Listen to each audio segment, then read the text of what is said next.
conversation, a conversation about religion and sovereignty, and why Captain Ibrahim Traore has perhaps been the most significant threat to the global order on the African continent. And I am not exaggerating. Every agenda of both the Arab world and the Western world has been to exploit Africa through different means. The first exploitative construct is the political democratic construct that will not permit anybody to have a unilateral decision for the interests of African states. Then the second two, after Western, you see what they call it, Western democratic structure. Then the second tool is religion, which is by far the worst of it all. It's called ideologic surrender. Without a bullet being fired, people don't only give up their resources, they give up their identity. They give up everything they have that you can associate with dignity. And by virtue of the construct of this religion, they become subservient, they become inferior, they become lesser than whichever side, either Islam or Christianity. Certain voices are becoming, very, very prominent these days. Extremist voices in Ghana, extremist voices in Nigeria, extremist voices almost all over the continent. In Ghana, I've seen two of their clerics say anybody that disrespects Islam needs to be unalived. He said it plain, very, very plain. Now, a lot of people will be like, oh, Islam is a religion of peace. He's talking nonsense. All right. All right. But you must ask yourself a question. Why is it that these so-called radical and stupid individuals, they have more influence? I'm talking about social media influence. When they speak, there is a PR network. You hardly will see Islamic preaching that preach peace. You will hardly see it online. There is always an inflamed objective towards anyone that says, if you do this against this, chop his hand off, chop his head off. So when Captain Ibrahim Traore arrested Dr. Kindo in Burkina Faso, you can see the entire Islamic world uh, to be proper with it. They try to condemn that move. Now, for Burkina Faso to step nicely and stop the agenda of the West, Burkina Faso did not only stop the political exploitation,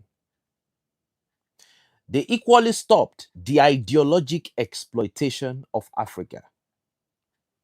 Captain Ibrahim Traore knew that through democratic process, the West will always find a way back to plunder and steal the resources of Burkina Faso.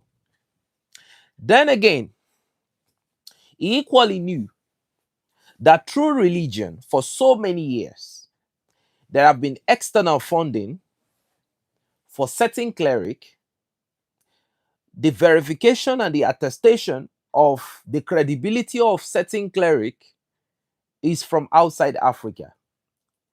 You hear from a lot of illiterate Muslims, anybody steps out, they'll be like, oh, he has been to Mecca, he has gone to Saudi Arabia.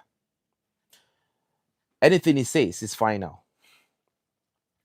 Now listen, Yoweri Museveni has come out And he has equally condemned this action too. One of the most emphatic word he used, who are you? Who do you think you are? All right. So the agenda is to maybe African women should stay inside and cover their face and all of that. In Katsina State, they were campaigning for Tinubu. We're just a few months away from the presidential election. Then somebody came out and be like, oh, Tinubu, Muslim ticket. Let the Muslim in Nigeria show the Kefris. He made that. No, no, no. He said, let them show the infidels that Nigeria is a Muslim dominated country. Now let me explain so that you understand. In a society where credibility has nothing to do with governance, the only way you choose a leader is because he knows how to read a language that is not yours. You will always have a bad product from it. Terribly bad product. Captain Ibrahim Traore knows this. He made a move, not only to counter the Western democracy, and you can see that the West is fight. They have been shouting. Now, at the time when he countered Western democracy, what did the Arabs do? Saudi Arabia saw a gap. And what they tried to do, Ibrahim Traore should be a Muslim. Let's step in with 200 mosques. Not no creation of jobs.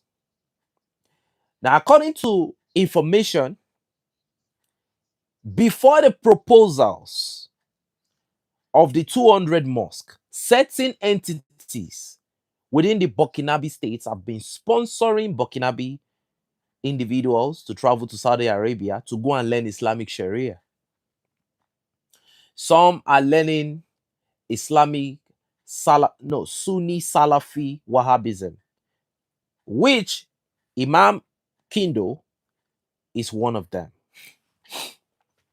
Now, the thing is this. You can see the way they almost turned the country upside down. So Captain Ibrahim Traore has now said, the vetting of clerics in Burkina Faso will not happen outside of Burkina Faso. It will happen inside Burkina Faso by Burkinabe State Institute. You will be verified. The same with Yoweri Museveni, who has closed down many churches in Uganda. And also, they have done it not just to churches, but to mosques. Some people will just open, religious houses and they start making money. Because come to think of it, the only thing these people are doing is exploiting the stupidity of certain Africans. And suddenly, Captain Ibrahim Traore rejected this proposal. Certain people were happy. The Christians were happy that Captain Ibrahim Traore rejected 200 mosques. Part of the plan of these two murderous civilizations is to keep Africans in a constant state of conflict, whereby a Christian sees a Muslim as an enemy and a Muslim sees a Christian as an enemy. So when certain decisions go against either, the other celebrates. If you look at Nigeria today, almost everybody governing, no credibility. Almost no credibility.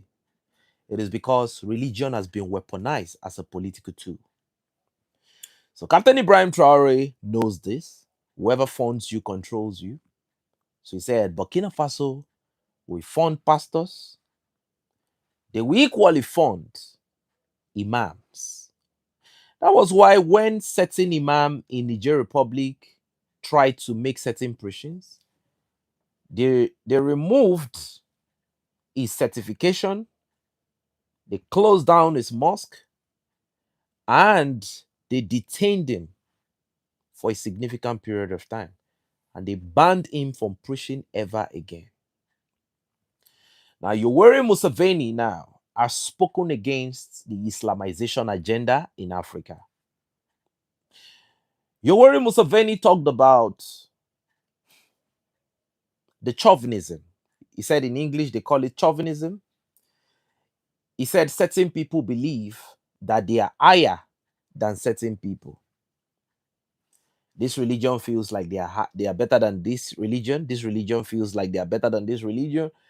And he said, out of this, Africans get caught in the crossfire.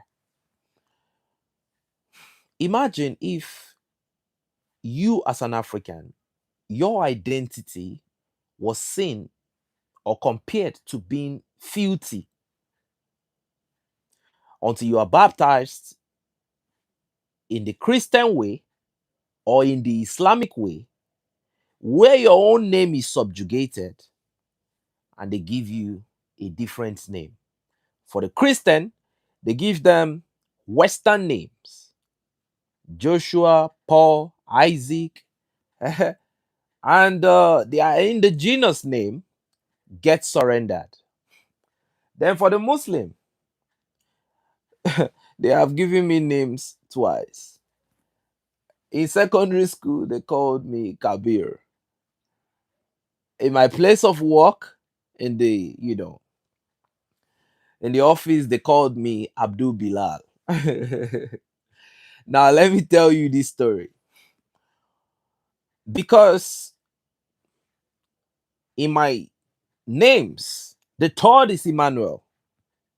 So when I got this job, and my morale when I came into the job was like, man, I'm here to save lives of Nigerians. That was everything I focused on. But when I got there, I discovered that there was a division. The Muslims, they moved in a certain way, the Christians moved in a certain way. So immediately I came, they were like, oh, Emmanuel, uh let's go to fellowship. And early in the morning, this fellowship happened in the morning when a lot of patients are coming to the hospital needing medical attention. So I saw that the disturbances of the Christians was getting too much. I looked at it, that what strategy am I going to use? Now, before that time, because my name was Emmanuel, the Muslims were not close to me. In fact, they gave me all type of names, different names, different story that did not exist.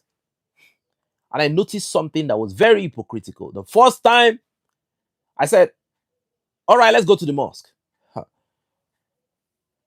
The Christians started criticizing, the Muslims started embracing. But these people have forgotten that they are the same people. For me, I exploit the foolishness and the stupidity of people who are not mentally game. That's what I do. If your disturbance is too much here, I go here. If you are too much here, I go here. I don't belong in any religion. I don't. I was speaking here one time like that, and I heard certain persons say, you are an Israelite. That statement is very, very bad. It's very, very, it should be condemned. Listen, you have no right to label anybody against their interests. You can't label because certain people is good, you be like, and that was what the Islamists did in Burkina Faso. When Captain Ibrahim Traore was performing, the Arab oligarchs and some of their stupid entities that have this imperial, domino, they said Captain Ibrahim Traore is a product of Islam. I hope you get the way they coined the whole contest. Is a product of Islam. is making the Islamic world proud. Mm-mm, mm-mm. Don't make a mistake. That's not it. The truth is that Captain Ibrahim Traore is working for the Burkinabe people. A lot of hospitals are being built. Burkina Faso is even vetting scholarships. All right. They are building mobile medical facilities. They are building their own stadiums. They are creating their own jobs. Now, that is why you see Al Jazeera, Al Arabiya, all these entities from both the Western and the Arab world, they are against Captain Ibrahim Traore. The reason is because Burkina Faso has become unexploitable for either side. Before I get to Ghana, let us look at the context of Yoweri Museveni, who told of Omar al-Bashir of Sudan, when the pressure was much on Bashar to go to the ballots, he came to power through a coup. What he did was to use religion to take out a lot of ethnic Sudanese people. What did he do? He recruited the Janjaweed that was being led by Dagalo, who is called Emeti, together with the Sudanese armed forces. They killed a lot of black Sudanese. Same happens in Mauritania. If you look at the names of this country, they call them Islamic Republic. Now, I'm not saying that it is good on the Christian republics. No, it's not. It is both ideologic surrender. One is coming through scripts and manipulation and funding and subjugation. Another is coming through the sword. When Usman Dan Fodio conquered northern Nigeria, and look at the Hausa people today, they are crying. But the same Hausa people dared to burn somebody in the north, saying she spoke against Allah. And the Hausa people are complaining that the Fulani had already taken over their identity completely. They've taken over political positions and all of that. That the Hausa people have been subjugated. But if your agenda, if your mental state, right? The problem that the Fulani, that the Hausa have now in the north is that they don't know who they are. They don't see themselves as Hausa people. They see themselves as Muslim first. All right? That is the problem. When certain people want to greet you these days, they don't be like, ah, Bumi, what's up? They be like, Salam alaikum. It's stupidity. We had our own ways of greeting ourselves. I don't know if you understand.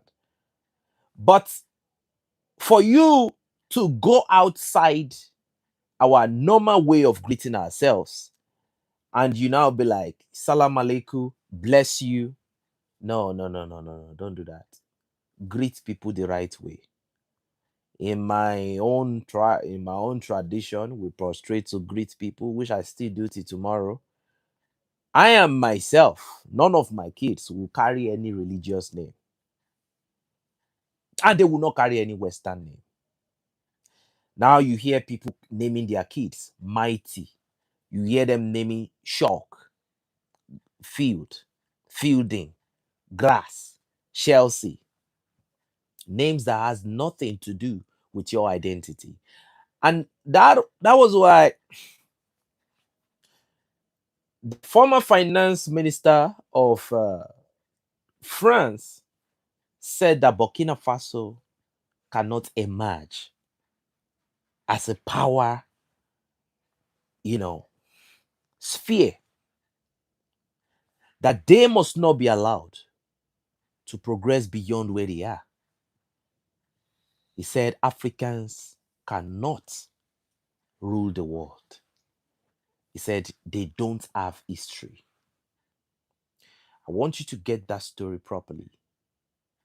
They don't have history. But they have history. But the moment you take your name, you put it under, and you put certain religion ahead of yourself, then stupidity takes over. And that is why we have found ourselves where we are at. Now, there is this narrative that a lot of people are getting wrong. Some people will say Christians are, they say Christians are peaceful. I have met Christian extremists. Are you listening to me? I have like among these people, it is not just a church. Like it's a people.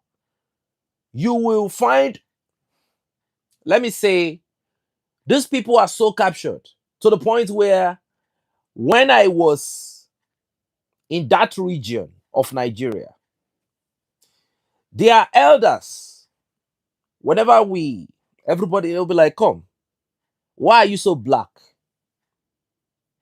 Why are you so black? Are you from the north?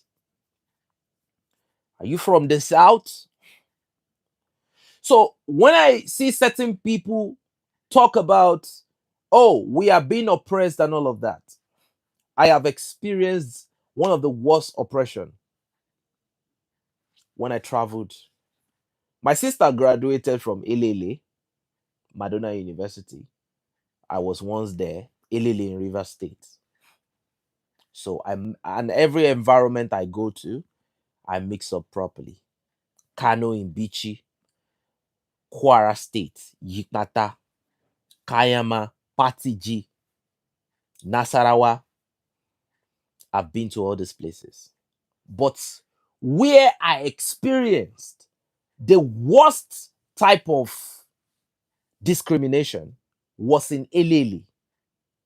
Now listen, the young ones were good. The youths, both male and female, in fact, they communicate with you by virtue of, I'm talking to a colleague, I'm talking to a coursemate, I am talking to Bumi, but from their lecturers to their adults to their priests. I met a priest. The name of that priest is called Father Francis. So a lot of people should understand. You can see that his name is even Western. He asked me, he said, why are you so black? He said, why is your lip black? Do you smoke? I've never smoked in my life.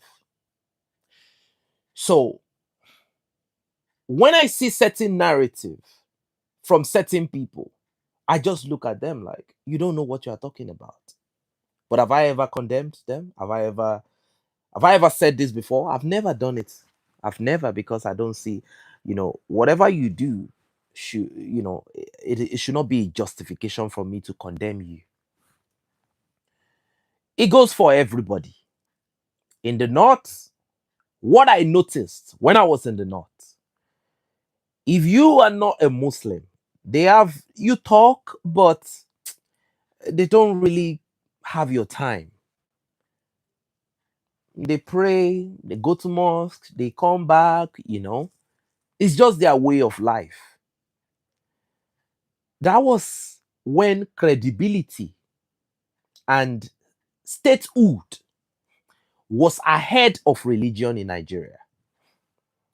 When Nigeria produced leaders based on credibility, not based on Muslim ticket or based on, whatever anybody wants to call it.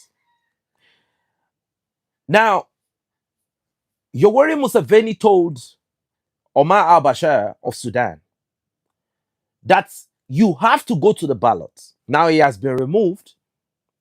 According to the information, Yoweri Museveni is currently talking to the president, to the leader, whatever they call him, of the Sudanese people, Al Buran, that you need to allow people to express their will. What I'm talking about has divided Sudan. These are part of the reason why we have South Sudan and all of that. What happened? Because Omar al-Bashir discovered that he could no longer wield any influence, he declared Islamization on Sudan. Now, at the time, Sudan was a secular state. It does not belong to a certain religion. Do you know what that means? It means that for you to be a Sudanese, you had to be a Muslim. A lot of Nigerians should pay attention, and a lot of Ghanaians should pay attention. It means that for you to be a Sudanese, you need to be a Muslim. How does that affect politics? The people that were not registered as Muslim, now, they gave Arabic language. They made Arabic a compulsory course in their schools. Then, for you to be qualified to vote, you must be a Muslim. That is what Islamization means, if you don't know. When they say it's an Islamic republic. So if you are not a Muslim, on your own indigenous land, you will be seen as a stranger. And that is what certain people, that is the agenda they have for certain people in Nigeria. All right? To make it very straightforward. That is the agenda of the Northerners and some neo-colonialists among the Yoruba people who lack every credibility, who have been captured everywhere. There is no Western state where they don't have property. Some of them have been arrested for drugs. Not only a single person, multiple people for different crime. They are the ones that we say certain people does not deserve to rule. So now you start hearing this old talk of Islamization. Islamization will be the final blow to not only submission the entire country, but to make certain people, non-Muslims, irrelevant. Now, if Islamization comes true, Sharia holds a greater place, be ahead of the constitution of that country. Then everybody will now start living under the doctrine of the Arabs. When they asked the Sudanese youngster, they told him, "Who are you?" That was a very, very good question. A Middle Eastern, empty head asked that Sudanese who was black. He said, "Who are you?" He said, "I'm an Arab." They asked him, what makes you an Arab?" He said, "I speak Arabic. I practice Islam. I am an indigene of Sudan, which is an Islamic state. That is it." And he bears a Muslim name. That's done, dusted, undisputed. You are finished. That is called ideologic surrender. That was what Omar al-Bashir did. Now, if you look at Sudan, they don't call them presidents. They call them leaders.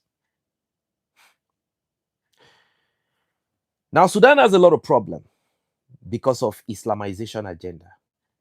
I dare anybody to mention a state where they call Islamic Republic or where Islam dominates that you don't have problem. That you don't have the very principle of decapitation of different part of the body, summary execution. Are you aware that in Afghanistan, All they do is to open the Quran. What did this person do? What did this person do? What did the Hadith say about this type of thing? Then the judgment is very, very quick.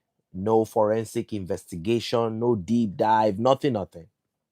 So Captain Ibrahim Traore has understood that to steal from an African or Africans, first of all, you need to condemn them, that they are not worthy of being human. That being black or being whatever color you are that is different from white makes you inferior.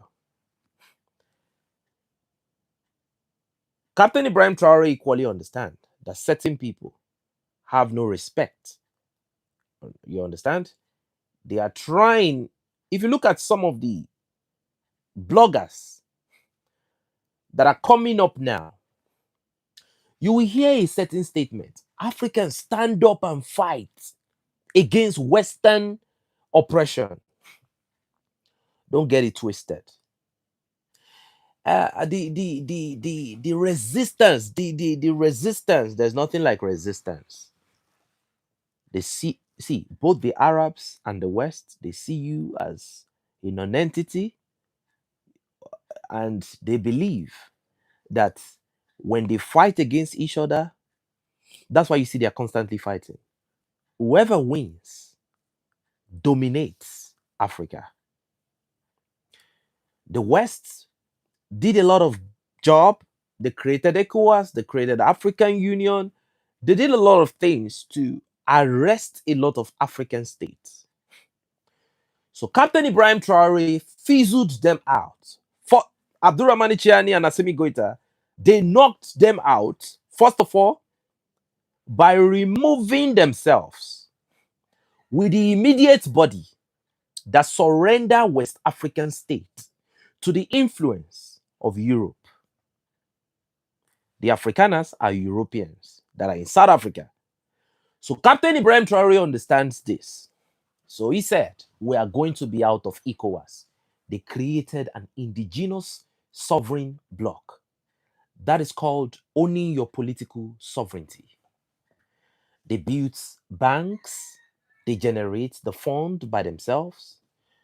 So this is what I call a civilization coming back to life. Because after the colonial conquest, the African civilization almost got eradicated. By evidences and statistics on the ground, it is almost like they've almost extinguished it.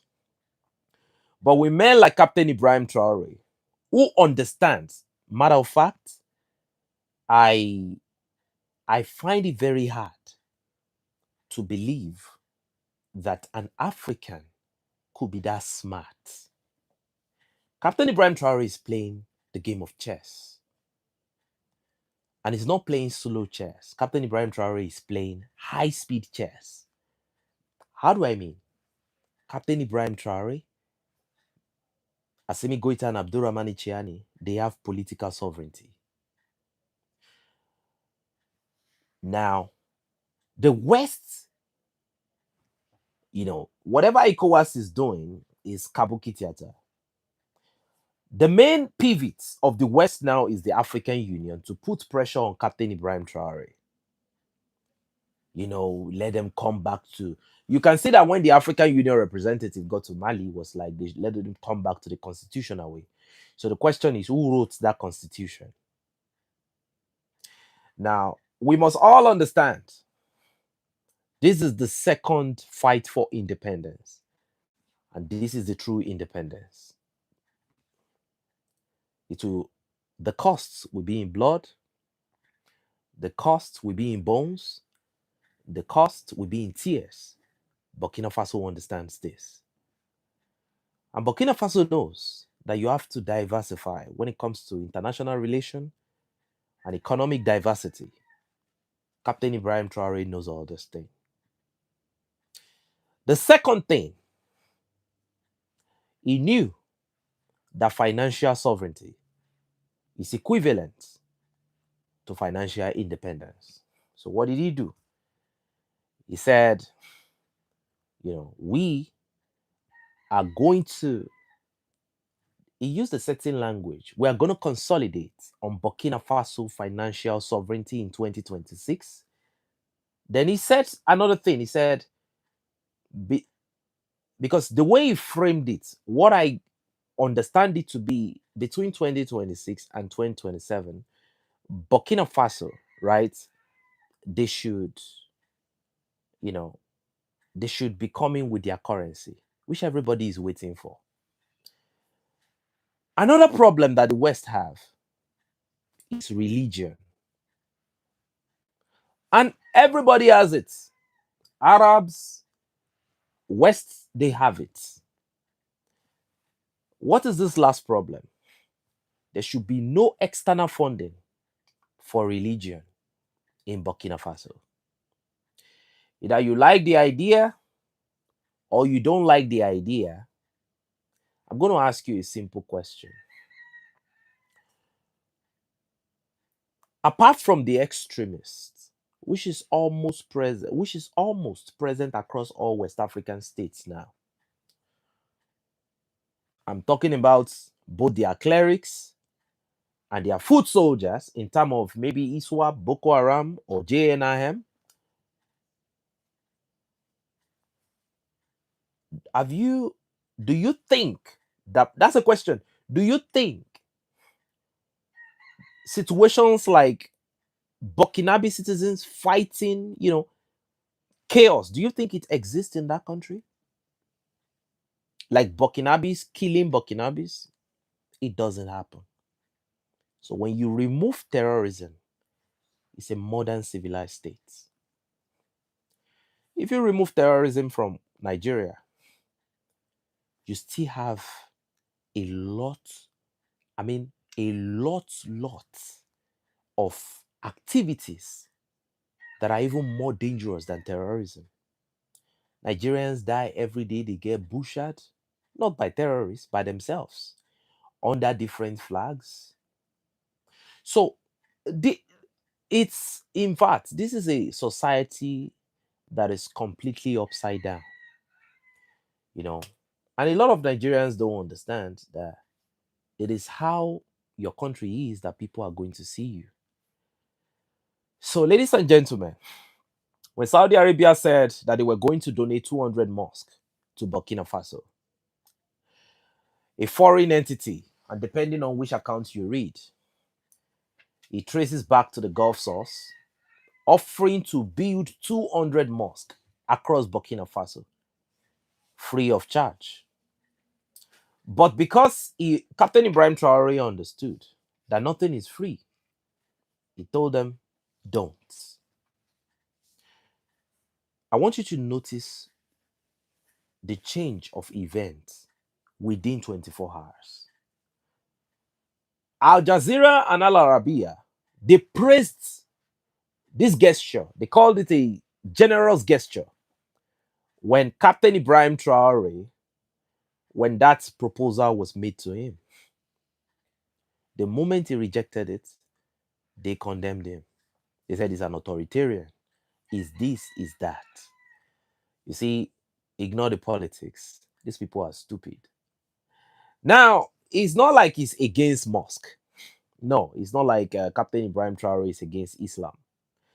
But Captain Ibrahim Traore understands with absolute clarity that a mosque is not just a building, most especially if it's funded from outside.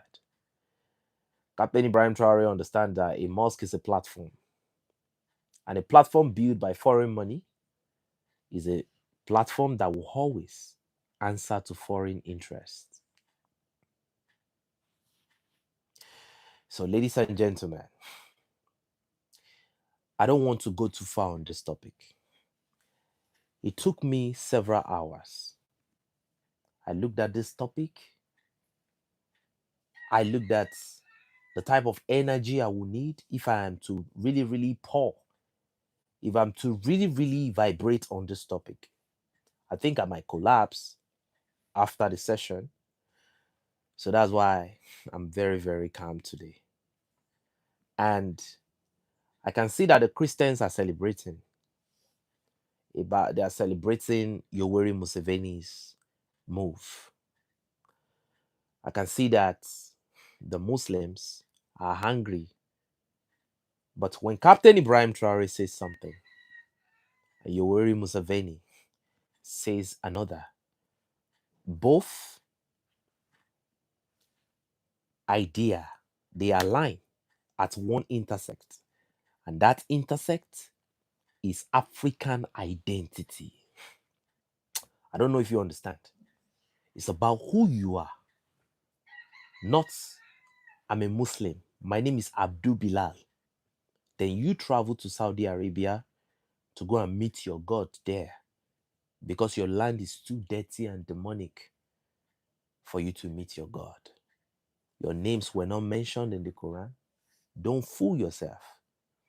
Your names were not mentioned in the Quran. By all description, nothing about it looks black. Don't be. It's the highest level of foolishness. Now, it is good when you practice religion. It is supposed to bring about good relationship but religion is now being taken too far. People are becoming less creative. The ability to problem solve is now difficult. That is why Nigerians will see that when you have problems, that intellectuals should sit down and come with a solution, you hear we need to pray. Hmm? You hear, oh, it's time for prayer. Prayer ain't doing nothing. You've been praying for a very long time. The country continues to get worse. Now, let me wrap it up with Ghana. It started with the Fulani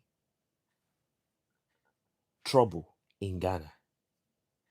A voice that did not travel so far, where they called on ECOWAS, they called on the European Union. For some of our day ones, you saw the video and everything.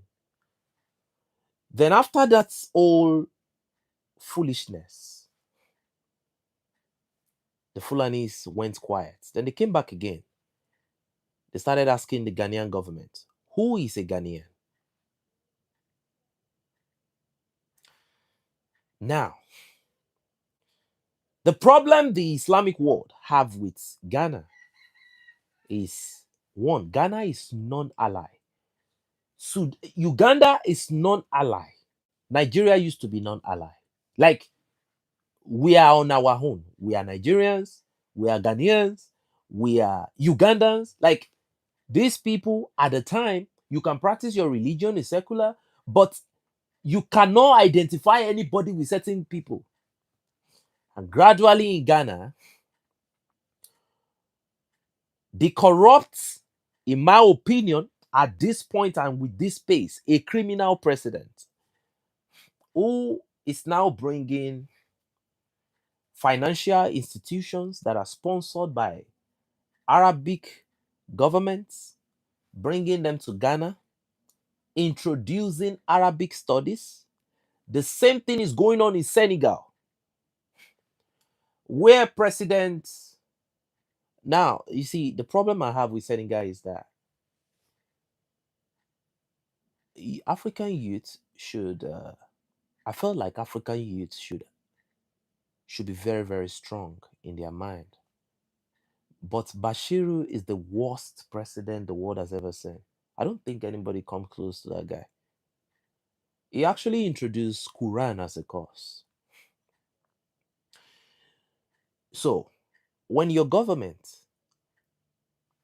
made it compulsory for you to learn other people's language, they are learning Chinese, they are learning Arabic, they are bringing Islamic institutions into the country, certain Islamic clerics are coming out, and they are amplifying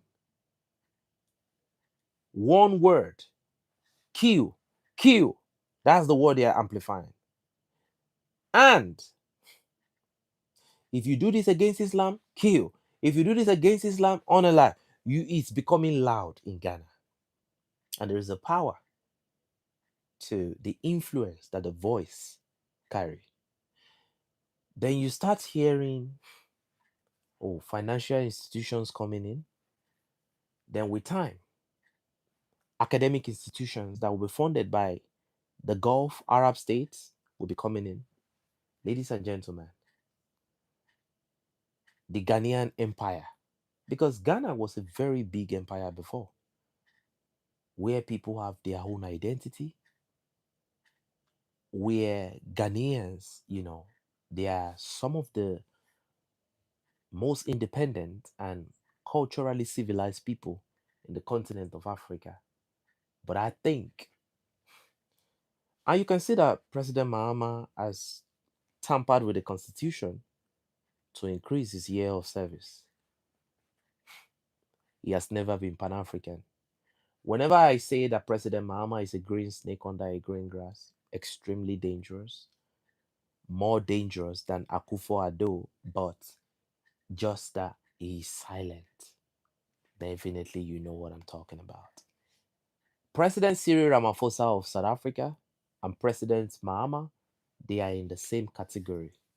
They speak well outside, but when they get back home, they do something different.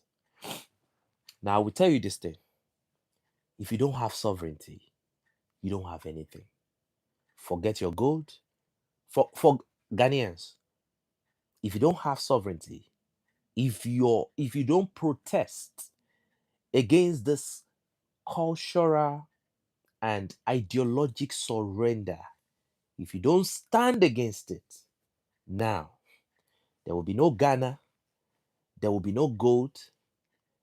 In fact, your currency will drop, poverty will start. This is how it always starts. Because come to think of it, why will any cleric inside Ghana say if certain people are not certain people, take them out? And President Mahama has done nothing about it.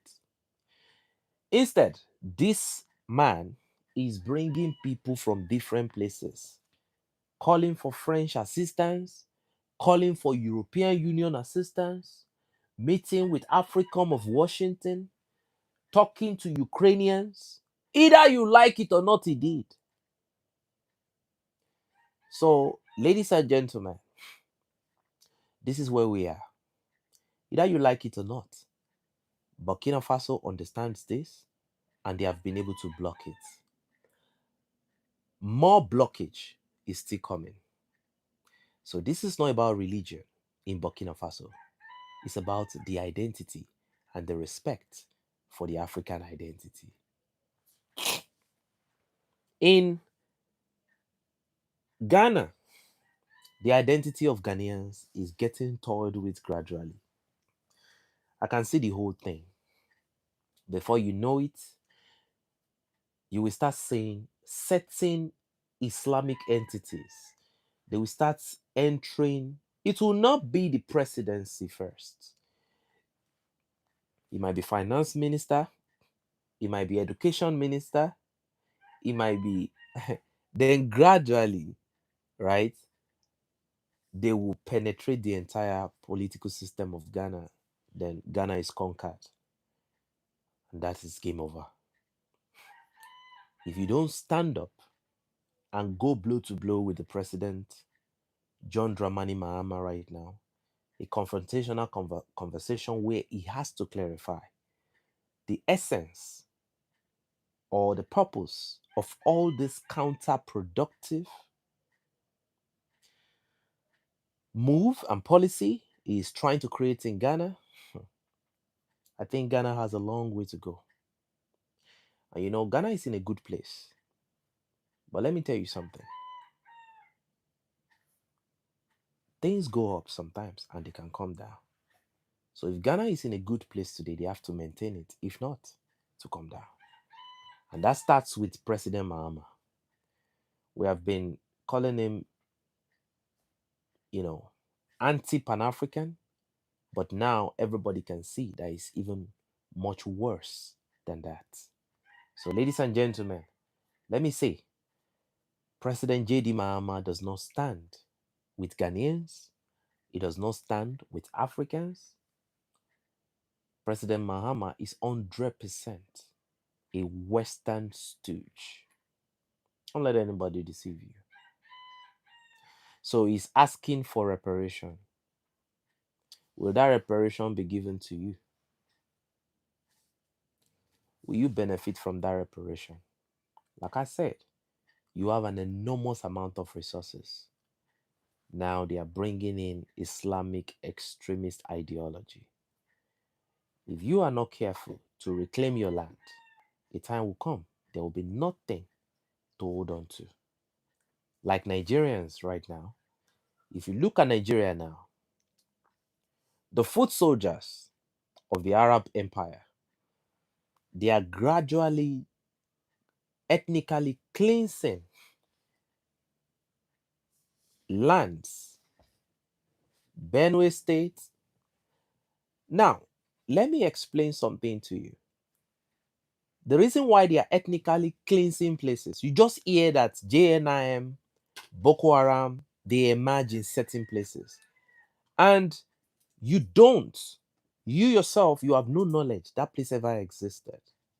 You, even the people that live there, until it is too late, they don't even know that anything exists in that place.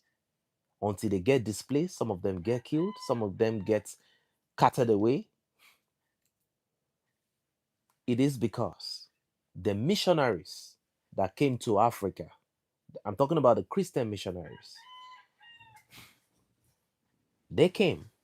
The record is, go and find the record on social media. You're going, find the record on the internet, find the record everywhere, you will find it. Their mission was to scout for the resource map of Africa. How come there is this forest in Nigeria that goes all the way from Kwara State to Oyo State down to Benin Republic, a very vast forest belt. And all of a sudden, they say it belongs to government. But all of a sudden, you start seeing people there mining gold. Who are they selling the gold to? Who is in charge of their operation? Ladies and gentlemen, Africans need to wake up. And if certain Nigerians, I dare you again, I don't pity the outside again, no, because I see the chat, I see I see the cry. Come and speak about us. Do this one. Hausa people are dying. Look, listen. You see that Islamic thing that you've tagged yourself will only escalate the graph of unaliving. And for those people that will vote Muslim again, are you aware that northern Nigeria sees southern Nigeria Muslims as non-Muslim? They call them, is he something like Gazelia or whatever? They don't see them as real Muslims. Now, those northern Muslims that see the southern Muslims as inferior because they say that they coexist with Christian southern Nigeria, I will be very, very clear. When they claim the north, they will come to the south. It's not about religion anymore. It's about taking land. Africans should be extremely careful. Middle Eastern territories is being taken by certain people.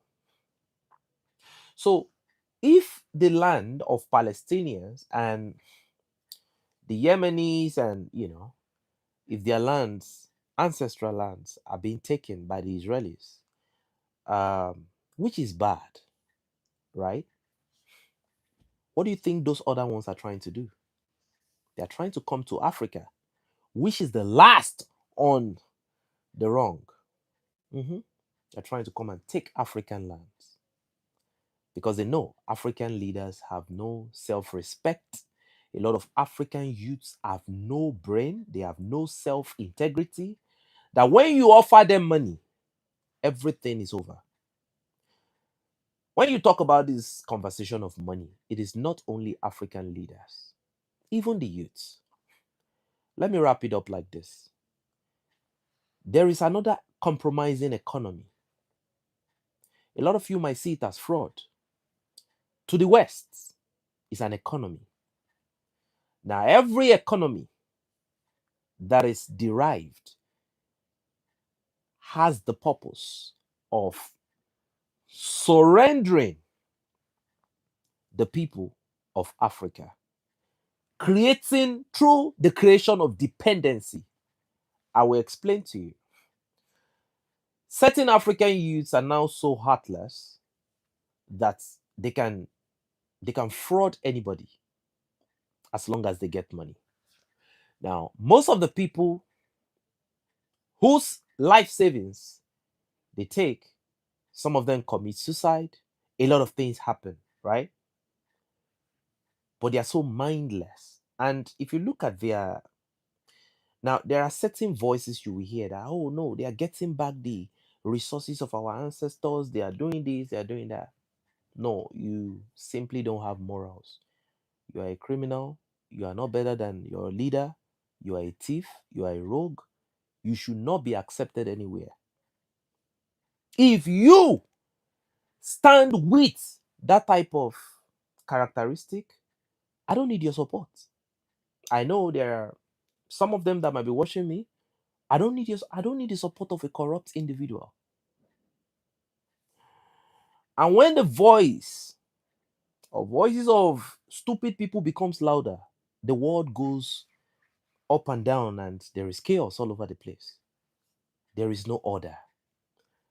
And my thing is, do you think the West is not aware of the fraud? Do you think that the FBI cannot cut that corrupt financial stream? Do you think if you take the money through the Bitcoin, do you think they cannot track you? There is a certain amount you steal.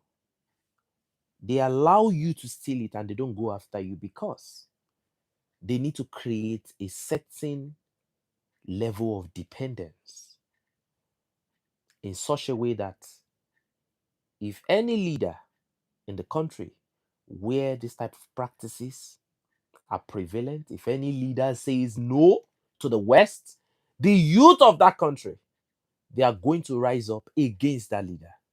You know why? Because their means of livelihood, even though it's fraud, that president is about to take it away from them. So, ladies and gentlemen, like I said, respect for African identity should be number one. And please, respect yourself so as I respect you. Don't say bless me. Don't call me an Israeli. Don't salama to me. I see you as an African first. I don't see you as a Muslim or a Christian. I see you as a fellow Nigerian. I see you as a Ghanaian. I see you as another black man. I don't see you as anything different. But the content of your character will determine how the world sees you. So if you call yourself a Muslim, I appreciate you because every time you claim that you are a Muslim, you suppress your own identity. Some people have even changed their ancestral names to Arabic names. Is it your language? Most of the African kids cannot even speak their indigenous language again. It's now a competition for foreign languages. What is going on? So, ladies and gentlemen, I know there are only a 10%, maybe less than 10%.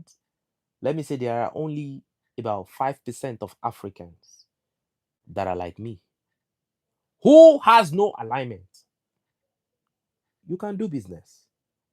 But our allegiance is to African people.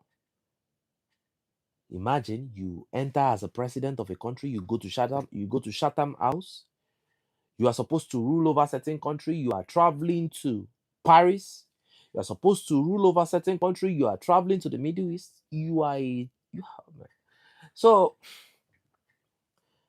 and that was why Sheikh Gumi said that Captain Ibrahim Traore does not understand the complicity of the people he is ruling, because the fact that they are already under that religious leech, those people don't know who they are again, and they will do anything, including kill, for a foreign identity, for a foreign purpose. So, ladies and gentlemen, be yourself. Know the know you know As a Yoruba person, I'm going to say this: know the son of who you are. That is the last thing I'm going to say. Know the son of who you are.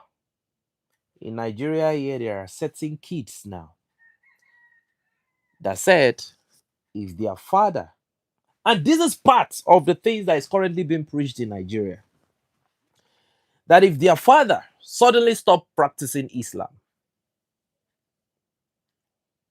they said, what would they do? They said, kill him. And then there was a pause, and they asked again, can you come again? He said it more emphatically, stress. He said, kill him. That's his biological parents. So, ladies and gentlemen, and if you see how much Africans have so much subjugated themselves to the point that several Muslims proclaim themselves as slaves, it tells you everything.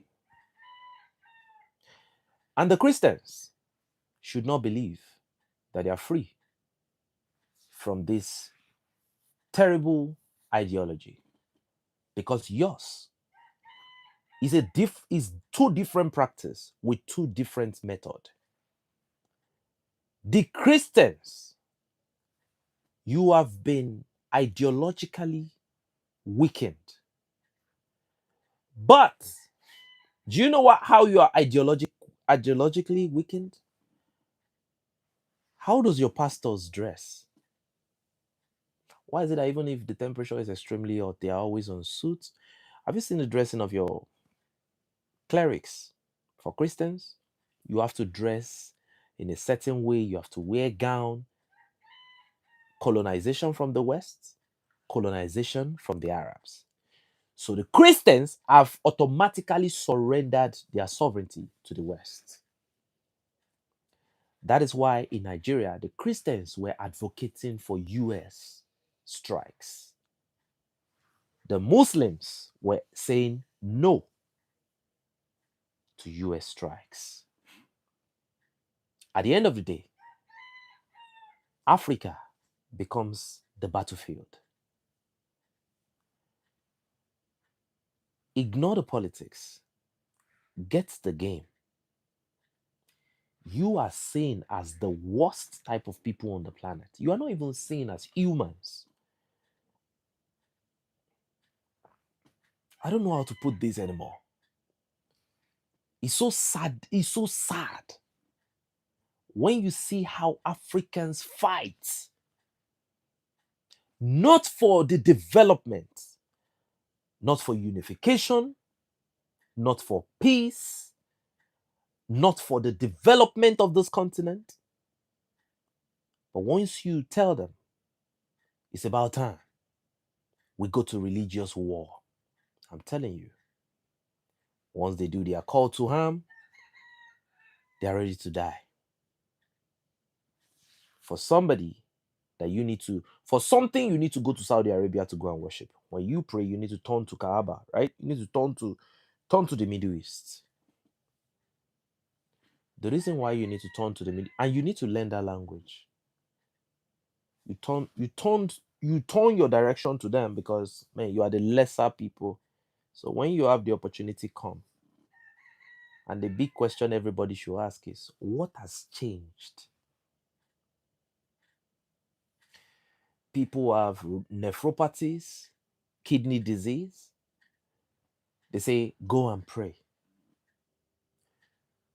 You have hepatocellular carcinoma. They say, go and pray. Somebody is having osteomyeloma. It'd be like, go and pray. And I was speaking to one of my senior colleagues one day, and she said, a very, very intelligent senior colleague of mine,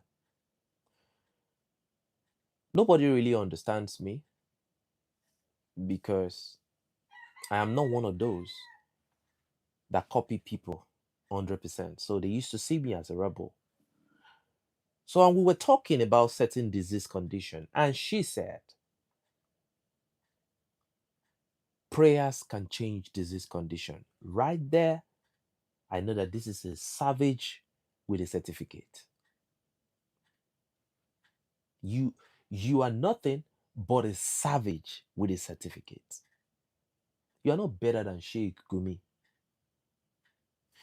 There is a woman in Nigeria called Dora Akinyuli.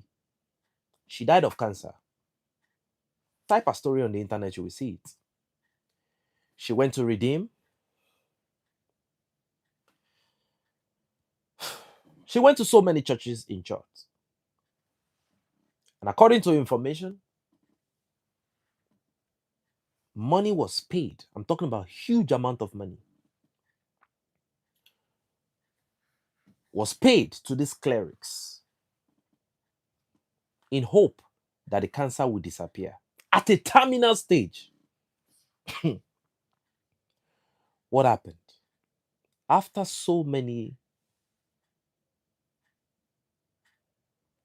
deceitful psyop, ladies and gentlemen, she finally died. It was after she died that her son realized that all of this is fraud. No,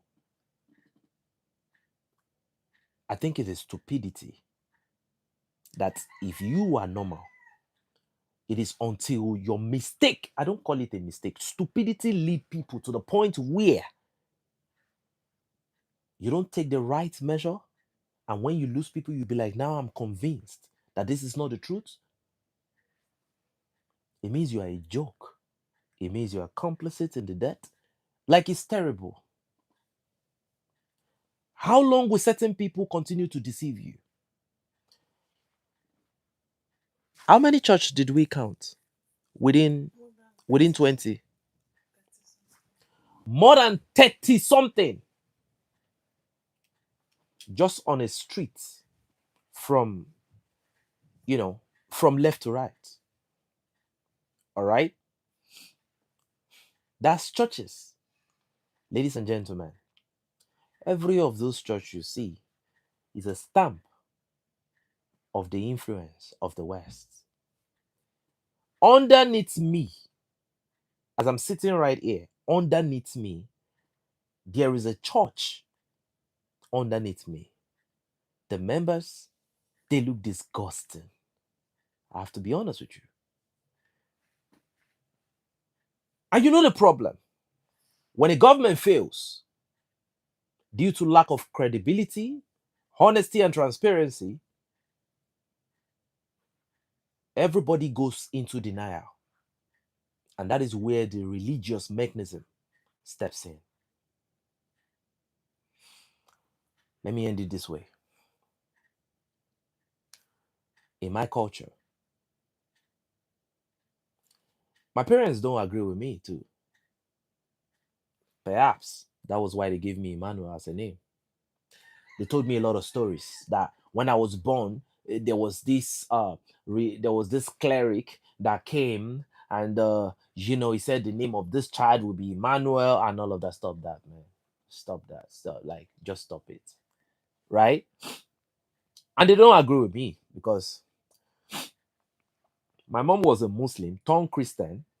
Then my mom and dad, they are deacons and deaconesses. So they see me as a very rebellious individual. My elder brother is a very religious Christian.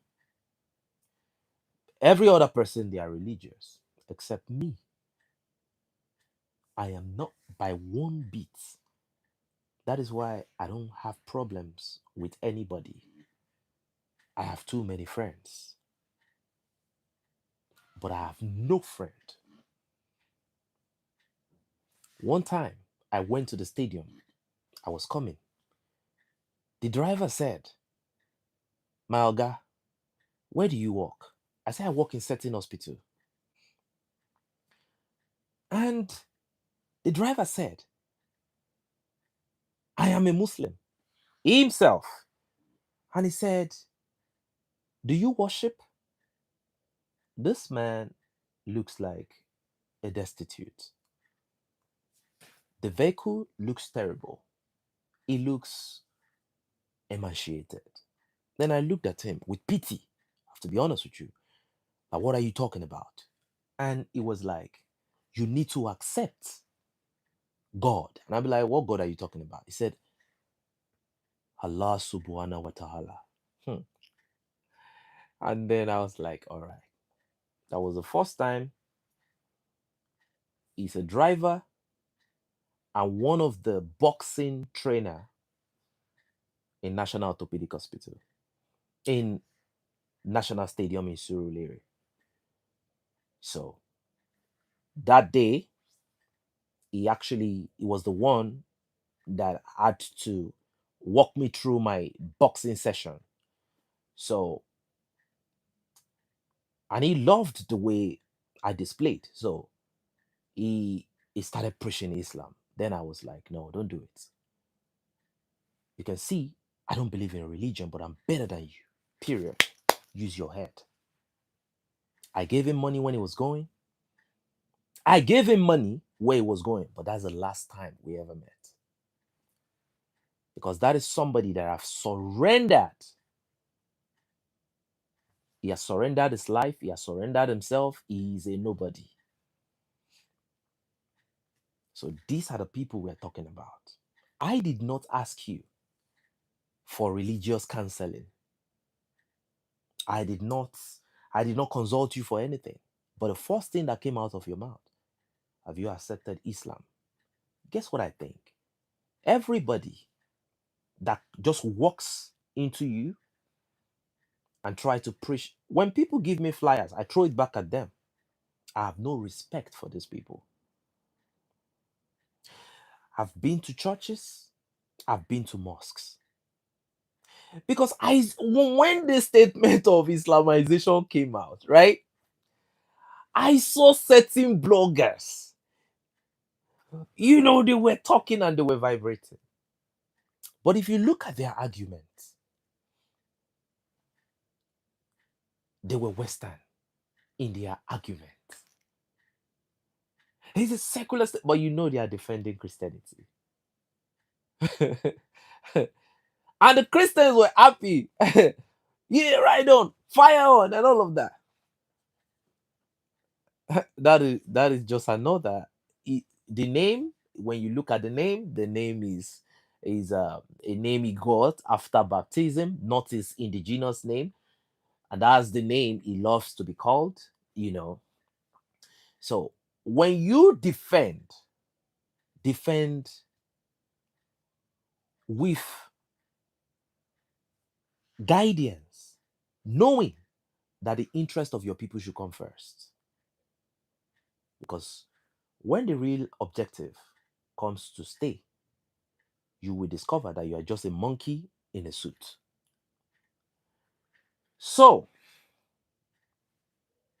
let me tell you one of my experiences before I go.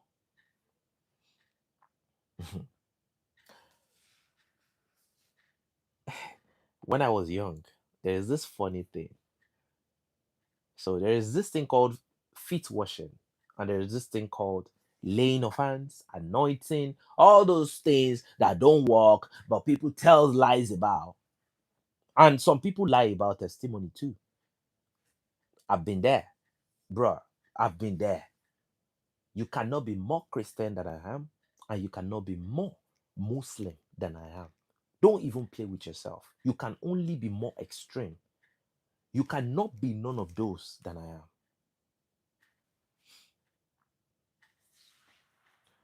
They laid hands on everybody. They didn't call me. I stepped out. And it got to my turn. People were falling. And it got to my turn. And the guy laid his hand. Like, while it was, everybody was falling. A lot of people were like, yeah. And I was like, man, I'm going to see, like, I'm about to, like, let me, I'm about to get, whatever Holy Spirit they want to talk about is about to get me, it's about to get me flawed. I want to be flawed. Like, it would have been a very huge experience, right? Then this man laid his hand on my head and he was touching them almost immediately. They were falling. 1 minute went, 2 minutes, three, four. At the fifth, he started pushing me. And I stood my ground like, bro, you are pushing me. This is not like too many times. That shit is not real. Why that nonsense does not work on me, I don't know. I've gone to different places. There is a church in Ondo State. The cleric was arrested and thrown in prison for taking the life of a child called David Kolawole. The child bears my surname. He buried the child under the podium. It was exposed. This church was brought down. He took the child from one of the services. The parents also attend the church. Africans. Very beautiful, very, very handsome kid. Eliminated by this pastor. Now, one of the things I hear is that once this pastor says, receive miracle alert, type it on Google. That is there a pastor in Akure, Ondo State, that says people should receive miracle alert and there are evidences, even though we don't see none, that people just get miracle alert from God knows where? I don't know. But it doesn't exist. A normal thinking person, practical human being should know that is even a dangerous ideology. And that is why the Africa of today, when they have problem, instead of problem solving, I will pray, I will pray. If I no pray, Satan will make jest of me. I pity a lot of people. So please, I really, really, I give a lot of credit to those who have accepted faith, but still have the courage to listen to the flaws of religion without negative arguments. Meaning is productive. Meaning, faith should exist, but your identity should not be taken away under the context of faith. Because I do know I cannot change the mind of people. Too many. It's like a zombie republic. All over Africa. I'm serious. You cannot. People will kill you. It can happen from any side. Extremism is on both sides. You just have to be in a situation where you have more extremists from either side. You can be mobbed. If you are more with the stupid, illiterate, and go and look at most of the people that do this. And when I was working in the civil service, I also noticed something. Even their professors. hmm, Once you professors which should be literate, once you bring religion, they all become rebels. They cannot think. That's the problem of Africa today. People are going to the moon. People are going to the outer space. People are. Can you see the Iranian ballistics? Juking, diving, scooting, shooting. But Africa believe that through prayer, there is one missile that will defend them. No technology, no academic sovereignty, nothing. So, ladies and gentlemen, Africa should start asking themselves, who are you? Not just asking yourself, who are you? What have you made? What can you do? It's not too late. What can you do? A simple test for some African countries today. Are you aware that if certain resources is being cut away, the supply chain, you cannot do anything? And I find it very hard to sleep knowing that there are certain level of dependency that has been created that will never ever allow Africans, all right, to be free. That is one of the saddest thing that I've seen. Even if they love to be free, it will take time. But the question is, where are they going to start from?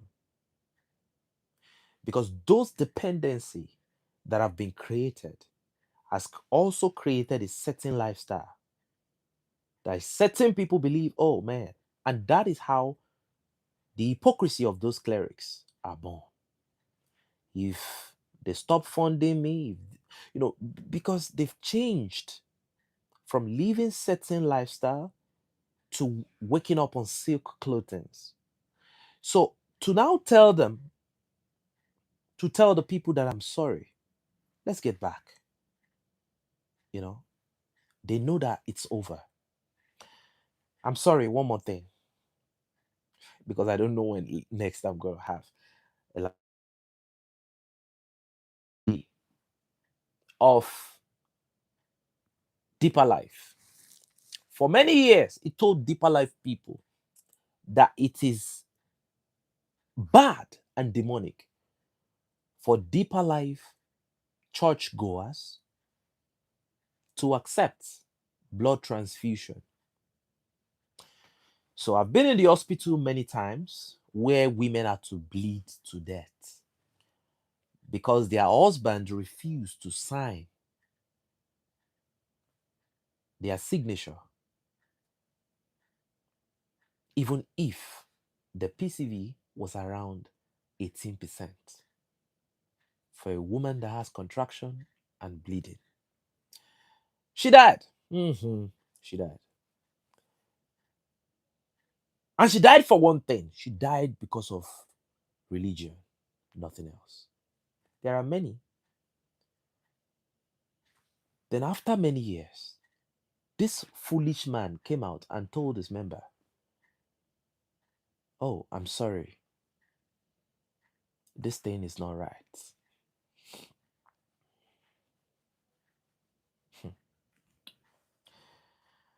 Ladies and gentlemen, I wish you all the best. If a slave wants to continue to be a slave, best of luck. If a Christian believes because you wear suit, if America wants to come and take your resources, or Europe because your name is Isaac, Paul, Rebecca, come and pack their resources. Jesus, these are the offspring of Jesus. I am of the devil. Let me tell you something. That is called ideologic surrender without a bullet. For the Muslim, if you are stupid enough, for the extremist to believe that to chop the head of your neighbors off and to defend it, thinking you are defending whatever, I don't know, you look at somebody that wake up next to you and the first thing that comes to your head is, he's a kafiri. I don't see him going to the mosque. You don't have to be a carefree because they know your religion. If they go to the mosque and they don't see you there, you are a carefree.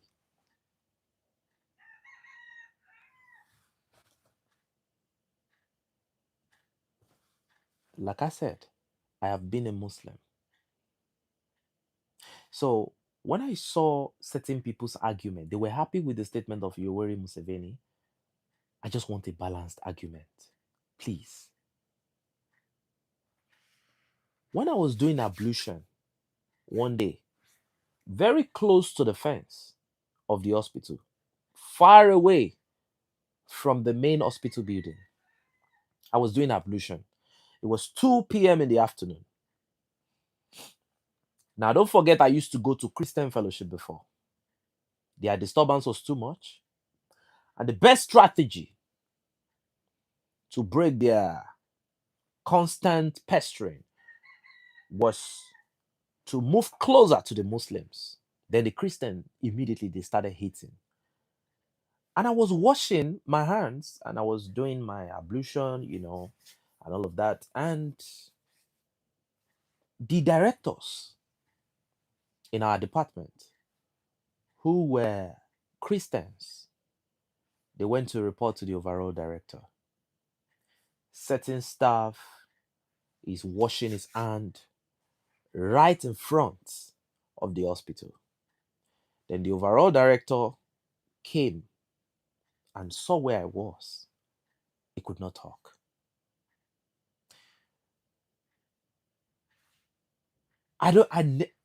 Till I don't respect this woman. I don't forgive people like that.